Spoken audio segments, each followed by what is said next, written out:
رضی اللہ عنہا علیہ السلام علیہم السلام پردہ فرما چکی.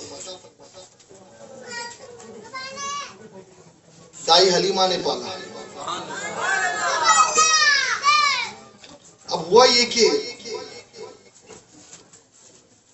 جب کبھی دائی حلیمہ آتی تو میرے آقا صلی اللہ تبارک و تعالی علیہ وسلم اپنی ماں کے لیے کھڑے ہو جاتے اور چادر بچھا دیتے اور کہتے یہاں بیٹھو. اور اپنے ماں باپ سے سرکار کی اتنی محبت تھی. ظالم فتاوی رسیلیہ میں رشید احمد گنگوئی نے لکھا ہے حضور کے ماں باپ کافر تھے. معاذ اللہ کہہ دو معاذ اللہ. ارے آج جس قبر میں میرے آقا لیٹے ہیں وہ قبر کعبے سے افضل ہے. زمین کا وہ حصہ جو جسم مصطفیٰ سے لگا ہے وہ کعبے سے افضل ہے. عرش و کرسی سے افضل ہے. بیت المقدس سے افضل ہے. ارے سوچو جس وقت میرے آقا شکم آمینہ میں ہوں گے وہ آمینہ کتنی عظیم ہو گئی ہوگی, کتنی عظیم ہو گئی. اللہ اکبر. اور سنیے جو ولادت کے وقت جو کچھ ہوا یہ بی بی آمینہ نے تو فرمایا تھا. آج بھی حدیث میں ہے, بخاری کی حدیث اور دوسری حدیثوں میں بھی ہم پڑھتے ہیں کہ پورا جہان روشن ہو گیا اور میں نے کسرا کے محلات دیکھ لیے, ملک شام کے محلات دیکھ لیے. لیکن یہ ظالم کہتے ہیں کہ, اور آپ جانتے کسی مسلمان کو کافر اگر کوئی بولتا ہے تو کفر پلٹتا ہے.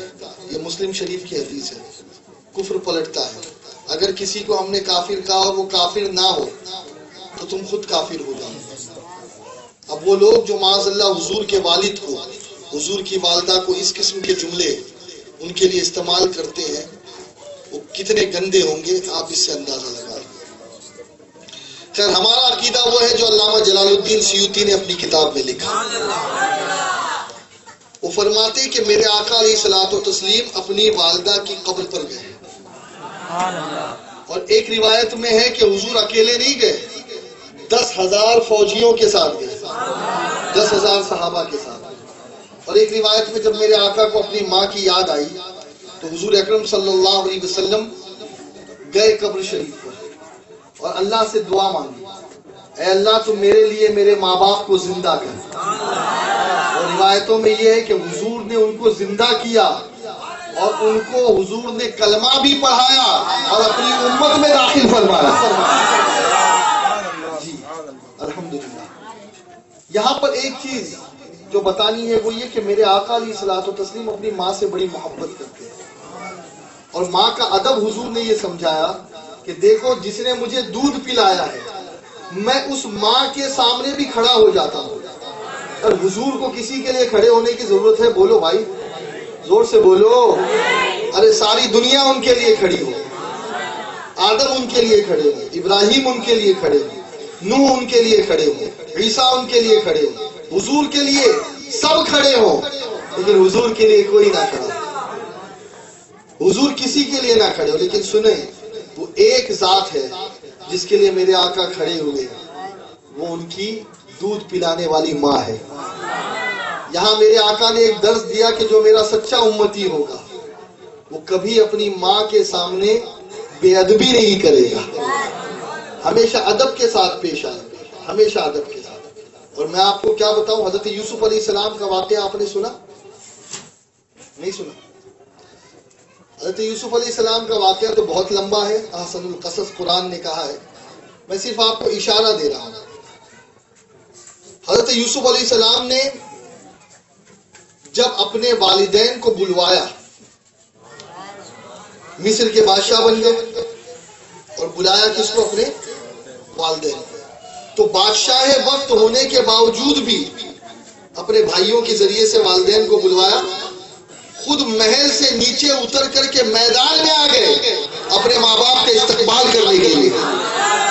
ایک نبی یہ درس دے رہے. دیکھو ہم کو تو نبوت بھی نہیں ملی ہے معاذ اللہ. ہاں ہم تو کس کی کیا حیثیت ہے ہماری, پھر بھی ہم اپنے ماں باپ کی عزت نہیں کریں. انہیں اللہ نے نبوت دی, انہیں بادشاہت دی, اس کے باوجود بھی اپنے ماں باپ کی زیارت کے لیے نیچے آ رہے ہیں, ان کا استقبال کر رہے ہیں. اللہ اکبر.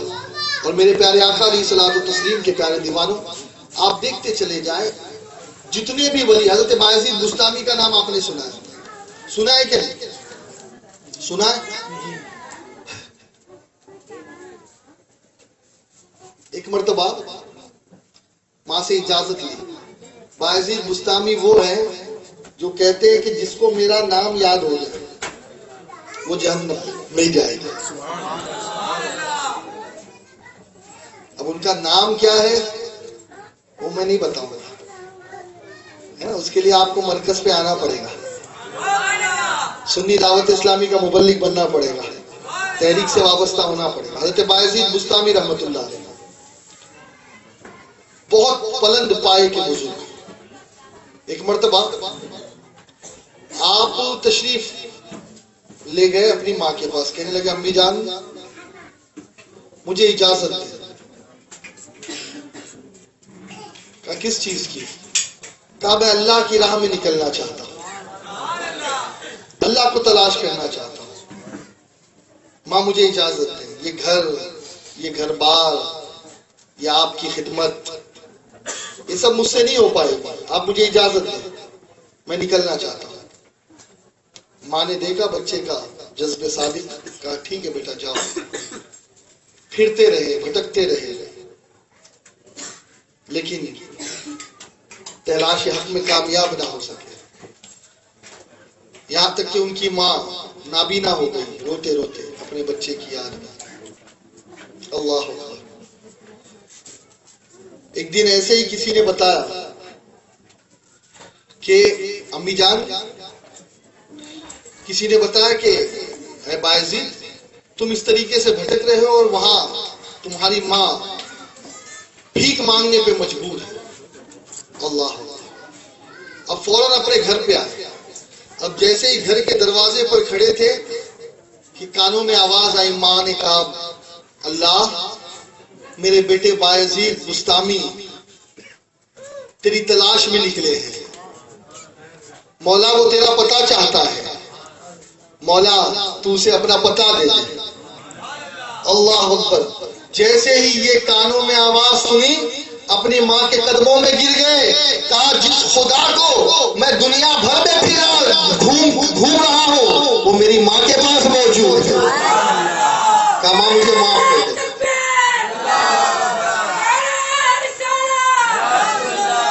کہا ماں مجھے معاف کر دو, ماں مجھے معاف کر دو, میں نہیں جانتا. اور میرے پیارے آقا علیہ الصلوۃ والتسلیم کے پیارے دیوانوں, اس چیز کو یاد رکھو, حضور فرماتے کہ جنت ماؤں کے قدموں میں ہے. اور میں کبھی کبھی کہتا ہوں حضور نے یہ نہیں فرمایا کہ ماں اگر نمازی ہوگی تو, ماں اگر روزے دار ہوگی تو, پرہیزگار ہوگی تو, نہیں. مطلقاً ایک عورت ماں بن گئی, اس پہ پیروں کے نیچے جنت آ گئی. ارے جب پیر کے نیچے جنت ہے تو ماں کے سر کا حال کیا ہوگا, ماں کے ہاتھوں کا حال کیا ہوگا. اللہ تباہ و برباد کرے ان ہاتھوں کو جو ماؤں کے اوپر اٹھتے ہیں, کیڑے پڑ جائیں ان ہاتھوں میں, وہ ہاتھ لکوا مارے جائیں جو اپنے ماں کے اوپر اٹھاتے ہیں ہاتھ. استغفر اللہ, استغفر اللہ. ذرا بھی غیرت نہیں آتی, ذرا بھی شرم نہیں آتی. جس ماں نے تمہیں انگلی پکڑ کر کے چلنا سکھایا, لکھنا سکھایا, آج اسی کے سامنے ہاتھ اٹھاتے ہو. جس نے تمہیں بولنا سکھایا, تم بولنا نہیں جانتے تھے, اسے تمہیں اللہ کہنا سکھایا, لا الہ الا اللہ پڑھنا سکھایا, ابا اماں کہنا سکھایا. آج تھوڑی سی زبان تمہاری کیا چل پڑی, اسی ماں کو گالی دیتے ہو, اسی ماں کی آواز کے سامنے. اور سنو, ایک بڑے بزرگ کا قول مجھے بہت پسند آیا. وہ کہتے جو آدمی خود اپنے لیے مغفرت کے دروازے بند کرنا چاہے, جو آدمی اپنے لیے خود مغفرت کے دروازے بند کرنا چاہے تو وہ آدمی وہ ہے کہ جس کی ماں اس کے سامنے بولتے ہوئے ڈرتی ہو. آج ہم نے یہی گھر میں پوزیشن بنائی ہے. ماں کچھ نہیں بولتی, ماں کو معلوم ہے کہ اگر ابھی میں اس کو ایک بولوں گی یہ 10 بولے گا. میں اس کو اگر ڈانٹی دوں گی تو یہ مجھ کو گالی دے گا. ہے یا نہیں ہے کہ کیفیت؟ بولیے. اور میرے آقا نے تو یہ چیز پہلے ہی بتا دی کہ قرب قیامت جب ہوگا تو مالک لونڈی اپنی مالک کو جنے گی. یعنی جو پیدا ہونے والا ہوگا وہ اپنی ماں کو غلام بنا کے رکھے گا. آج ہم کیا عزت دے رہے ہیں یار, کیا عزت دے رہے ہیں؟ بیوی کے لیے تو سب کچھ ہے, ماں کے لیے کچھ نہیں, کچھ نہیں. اپنی فکروں کو بدلو, نبی کی زندگی سے کچھ سیکھو, اپنے ماں باپ کا ادب کرو. اور یاد رکھو یہ جو آپ بھٹکتے رہتے ہو نا باواؤں کے چکر میں, یہ ڈھونگی پیروں کے چکر میں, یہ ٹائم ویسٹ مت کرو. کبھی کچھ ایسا کام کر دو کہ ماں کا دل خوش ہو جائے, راتوں رات تم کو اللہ کہاں پہنچا دے گا تمہیں خود خبر نہیں ہوگی. اتنی پاورفل ہے ماں کی دعا, قسم خدا کی, قسم خدا کی کہہ رہا ہوں. پوری دنیا کی بد دعا ایک طرف, اور اگر ماں صرف آنچل اٹھا کے آپ کے لیے دعا کر دے نا, پوری دنیا مل کے آپ کا کچھ بگاڑ نہیں سکتی. لیکن اگر پوری دنیا بھی ایک ہو جائے اور آپ کا بھلا چاہے اور صرف ماں آپ کے لیے بد دعا کر دے نا, برباد. آپ کو بربادی سے کوئی نہیں بچا سکتا, کوئی نہیں بچا سکتا. اور باپ کیا ہے؟ میرے آقا فرماتے جنت کا جو درمیانی دروازہ ہے وہ باپ ہے. محبت سے بولو. کبھی کچھ لوگ ماں کی تو بڑی عزت کرتے ہیں لیکن باپ کو بالکل حقیر جانتے ہیں, فقیر جانتے ہیں, ذلیل جانتے ہیں, باپ کی کچھ عزت نہیں کرتے. یاد رکھو ماں کی بھی عزت کرو اور باپ کی بھی عزت کرو, کریں گے نا انشاءاللہ. اور حضور فرماتے ہیں صلی اللہ علیہ وسلم کہ ایک مرد کے لیے, ایک بیوی کے لیے, اس کے لیے سب سے زیادہ محترم اگر کوئی ہے تو اس کا شوہر ہے. کہہ دو سبحان اللہ. عورت کے لیے سب سے زیادہ عظمت والا محترم کوئی ہے تو وہ اس کا, زور سے بولو اور زور سے بولو, شوہر ہے. یہاں تک کہ میرے آقا نے فرمایا کہ اگر اللہ کے بعد کسی کو سجدے کا حکم ہوتا تو میں بیویوں کو حکم دیتا کہ اپنے شوہروں کو سجدہ کریں. اتنا گریٹ ہے شوہر کا. کہا ایک بیوی کے لیے سب سے عظمت والا اس کا شوہر ہے, لیکن ایک بیٹے کے لیے سب سے عظمت والی اس کی ماں ہے, اس کی عظمت والی ماں ہے. یاد رکھیں بیوی کے چکر میں آ کے اپنے ماں کا دل مت دکھاؤ. اور میں ہمارے گھروں کی عورتوں کو بھی کہوں گا, جو بہویں ہیں ان سے بھی کہوں گا, جس طریقے سے تم اپنی ماں کی عزت کرتے ہو, اپنے باپ کی عزت کرتے ہو, اپنی ماں اور اپنے باپ سے زیادہ اپنے ساس اور سسر کی عزت کرو. خود بخود تمہارے دل میں ان کے لیے پیار آ جائے گا, خود بخود. کبھی ان کے سامنے اونچی آواز سے باتیں مت کرو. ہم ابھی نیچے اتریں گے تو کئی لوگ چپل سامنے لا کے رکھ دیں گے. ہاں ہوتا ہے, ہر جگہ ہم جاتے یہی ہوتا ہے, آلے رسول آ گئے, آلے رسول, آلے رسول. لیکن میں ایک سوال پوچھتا ہوں, اتنے لوگ بیٹھے ہیں, ایمانداری سے بتاؤ کیا کبھی ہم نے اپنے باپ کی ایسی جوتی سیدھی کر کے دی؟ ماں کی کیوں؟ کیا دعا ہم ہی دینا جانتے ہیں کیا؟ بڑے بڑے علماء کی جوتیاں سیدھی کرتے ہو, لیکن سنو خدا کی قسم کھا کے میں کہہ رہا ہوں تمہارے ماں باپ کا رتبہ ان علماء سے بھی بڑھ کر گیا. اور کبھی کچھ ایسا کام کر کے تو دیکھو. ایک تو ہوتا ہے امی دعا کرو, دعا کرو, دعا کرو, یعنی امی کے اوپر ڈنڈا لے کے کھڑے دعا کر. میں کہتا ہوں یہ چھوڑو, بولنا چھوڑو, کچھ ایسا کرو کہ ماں کے دل سے دعا نکل جائے, ماں کے دل سے دعا نکل جائے. کریں گے انشاءاللہ, اپنے ماں باپ کی عزت کریں گے.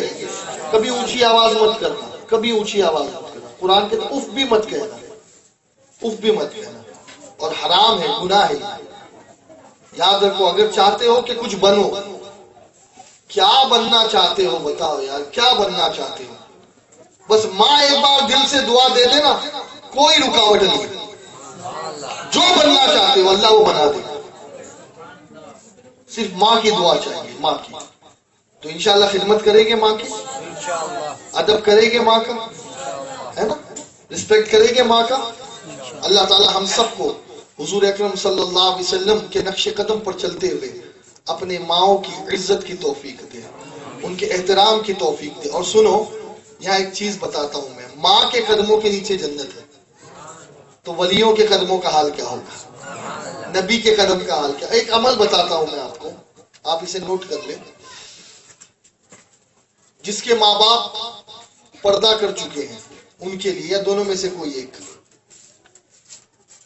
حضور فرماتے ہیں صلی اللہ علیہ وسلم کہ جو شخص جمعہ کے دن اپنی ماں باپ یا دونوں میں سے کسی ایک کی قبر پہ جائے، کون سے دن؟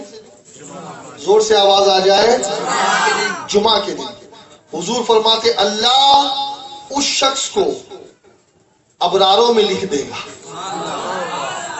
یعنی وہ گنہگار ہوگا نا، بھائی مثال کے طور پہ ابھی تک کہ میرا نام گنہگاروں کی فہرست میں تھا، اب میں اپنے ماں باپ کی قبر پر چلا گیا، اب جیسے ہی میں قبر پر گیا نا تو میں اب تک تو گنہگار تھا، لیکن اب اللہ میرا نام گنہگار کی فہرست سے نکال کر نیکوکار کی فہرست میں ڈال دے گا۔ اللہ اکبر، دیکھو کتنی عظمت ہے۔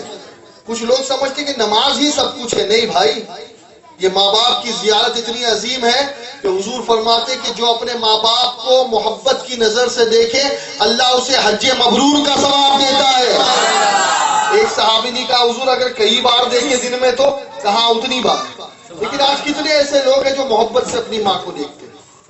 بتاؤ بتاؤ بھائی، آج ہم دیکھتے ہیں تو ڈرانے کے لیے دیکھتے ہیں، آج ہماری نظر بدل گئی ہے، نظریں بدل گئی تو نظارے بدل گئے۔ آج ہم یوں دیکھتے ہیں ماں کو کہ ابھی کچا کھا جائیں گے، لا حول ولا قوت الا باللہ۔ اپنی نظروں کو بدلو، ماں باپ کے سامنے آنکھیں اونچی مت کرو، اور اگر آپ کے ماں باپ اس دنیا سے جا چکے ہیں، ان کی آپ نے گستاخی کی ہے، ان کی قبر پہ جا کے معافی مانگو، اللہ سے توبہ چاہو، اس لیے کہ جب تک کہ ماں باپ کی رضامندی نہیں ملے گی کچھ نہیں ملے گی۔ اور میرے غوث پاک کو بھی تو دیکھو، انہیں بھی جو ملا ہے ماں کی دعاؤں سے ملا۔ اور اتنا ہی نہیں، بلکہ میں آپ کو کیا بتاؤں میرے غوث پاک نے اپنے ماں کی خدمت کیسے کی ہے، کہہ دو سبحان اللہ۔ ایک مرتبہ حضور غوث اعظم رضی اللہ تعالیٰ اپنی ماں سے کہنے امی جان مجھے معاف کر دینا۔ امی نے کہا بیٹا عبد القادر تو نے کیا غلط کیا جو معافی مانگنے آیا؟ نہیں امی مجھے معاف کر دو۔ عبد القادر کیوں معافی مانگ رہا ہے؟ امی مجھے معاف کر دو۔ کہا ہوا کیا، کیوں معافی مانگ رہا؟ کہا امی یاد ہے جب میں آپ کے پیٹ میں تھا، آپ ایک باغ میں گھوم رہی تھی، ٹہل رہے تھے، آپ کا دل چاہا کہ جو انگور کے خوشے لگے ہوئے تھے تو اس کو توڑ کر آپ کھائیں۔ کہا جیسے ہی آپ نے ہاتھ بڑھایا تو آپ کے پیٹ میں سخت درد ہوا۔ کہا آپ زمین پہ بیٹھ گئے، آپ انگور کے خوشے تک آپ کا ہاتھ نہیں جا سکا۔ کہا امی جان وہ میں نے ہی اپنی کونی ماری تھی۔ عبد القادر ایسا کیوں کیا تم نے؟ کہا امی اس لیے ایسا کیا کہ اگر آپ کا ہاتھ وہاں چلا جاتا تو اس کے پیچھے ایک سانپ تھا جو آپ کو ڈس لیتا۔ عبد القادر کو یہ گوارا نہیں کہ ماں کو تکلیف ہو۔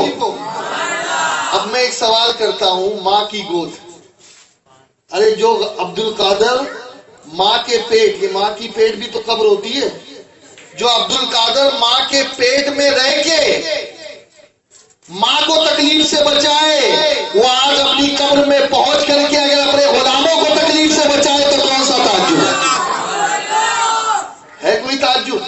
الحمدللہ بچاتے ہیں، بلکہ کہتے ہیں میرے غوث پاک کہ میں تو اپنے مریدوں کے سر پہ ایسا ہوں جیسے آسمان، جہاں چلے جاؤ آپ کو آسمان ملے گا، ملے گا یا نہیں بولو؟ میرے غوث فرماتے میں اپنے مریدوں کے سر پہ ایسا ہوں، رضا کے سامنے کتاب کس میں، فلکوار اس پہ تیرا ذل ہے یا غوث، فلکوار اس پہ تیرا ذل ہے یا غوث۔ تو میرے پیارے آقا علیہ الصلوۃ والتسلیم کے پیارے دیوان سیدنا شیخ عبد القادر جیلانی نے ماں کا ادب کیا، اور صرف ادب ہی نہیں کیا بلکہ ایک مرتبہ تو آ کر کے ماں سے کہا امی جان اب مجھے اجازت دو، یہاں لوکل جتنی پڑھائی تھی میں نے کر لی، اب مجھے فردر اسٹڈیز کے لیے بغداد جانا ہے، جیلان سے بغداد جانا ہے، 400 کلومیٹر سے زیادہ کا سفر تھا، کہا مجھے بغداد جانے کی اجازت دو۔ ماں جان رہی ہے کہ اب عبد القادر کو دیکھنا نصیب نہیں ہوگا، اب بیٹا گیا تو گیا، اکیلا بیٹا ہے، لیکن اس ماں کا جذبہ دیکھو، کہا امی جان مجھے اجازت دو، مجھے شوق دیکھا۔ اب ان کے صدری میں 40 دینار یا 40 اشرفیاں سل دی، بیٹا جاؤ۔ اور پھر سیدنا شیخ عبد القادر جیلانی نے ایک روایت کے مطابق مرتے دم تک اپنی ماں کو نہیں دیکھا۔ آپ سوچو، باپ کا انتقال ہو گیا ہے، اکلوتا بیٹا ہے۔ یہاں پر میں ماؤں سے کچھ بات کروں۔ آج ہماری مائیں ڈاکٹر بنا رہی ہے، انجینئر بنا رہی ہے، ایڈوکیٹ بنا رہی ہے، سائنٹسٹ بنا رہی ہے، پروفیسر بنا رہی ہے، لائر بنا رہی ہے، اور پتہ نہیں کیا کیا بنا رہی ہے۔ لیکن آج اے ماؤں، کیا تمہاری کوکھ سے جنا ہوا کوئی ایک بھی ایسا ہے جو عالم ہے؟ ارے ام الخیر سیدہ فاطمہ کی زندگی سے کچھ سیکھو، ان کی زندگی سے کچھ سیکھو۔ سیدہ نے بتایا اگر ایک اولاد بھی ہو تو اسے بھی عالم بناؤ، دین کی راہ میں دو۔ آج پتہ نہیں کتنی اولاد ہے، لیکن ایک بچے کو بھی ہم عالم بنانے کو تیار نہیں، ایک بچے کو بھی ہم حافظ بنانے کو تیار نہیں۔ آج کی اس محفل میں جتنے لوگ بیٹھے، آپ وعدہ کریں انشاءاللہ کہ اللہ نے جو ہمیں اولاد دی ہے ہم اپنے ایک بچے کو عالم دین ضرور بنائیں۔ ہاتھ نہیں اٹھ رہا ہے، اس کا مطلب غوث پاک کی محبت ہے ہی نہیں، سب خالی ڈھکوسلا ہے۔ یہ غوث کے غلام ہوتے، غوث کے غلام ایسے ہوتے کہ خالی غوث کی نیاز کھائیں بس؟ کچھ سیرت بھی تو سیکھو غوث کی، کچھ زندگی بھی تو دیکھو غوث اعظم کی۔ تو مجھے امید ہے انشاءاللہ کہ جو مائیں میری آواز سن رہی ہے وہ اپنے ایک بچے کو عالم دین ضرور بنائے، حافظ قرآن، قاری قرآن، مبلغ سنی دعوت اسلامی ضرور بنائے، تاکہ وہ بھی غوث کی ماں کا صدقہ حاصل کر لے، اس ماں پر بھی غوث کی ماں کا سایہ ہو جائے۔ کریں گے نا انشاءاللہ؟ اللہ تعالی ہم سب کو عمل خیر کی توفیق نصیب فرمائے۔